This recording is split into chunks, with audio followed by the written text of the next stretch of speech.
فاجأت الفنانة متابعيها بنشر صورة جديدة لابنتها الكبرى عبر الحساب الخاص بها عبر انستجرام.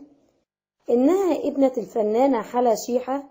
ظهرت ابنتها الكبرى بإطلالة جديدة أثارت الجدل بالتشابه بينها وبين والدتها.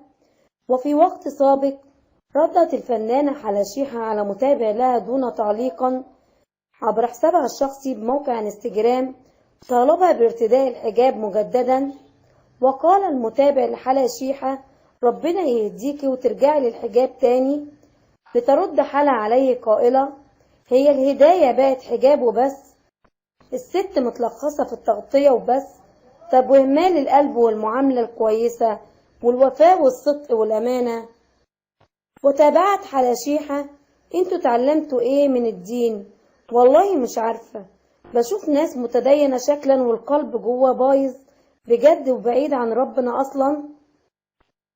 وعلى جانب آخر تراجعت حلا شيحة عن تصريحاتها حول حرمانية الفن، حيث أكدت الفنانة في تصريح خاص للقاهرة 24 مؤخرا إنها لن تحرم الفن من قبل، وأن كل ما كان ينشر عبر حساباتها الشخصية ليس لها علاقة به وليس نابعا من معتقداتها، بل كان هناك شخص آخر هو من يكتب هذا الأمر.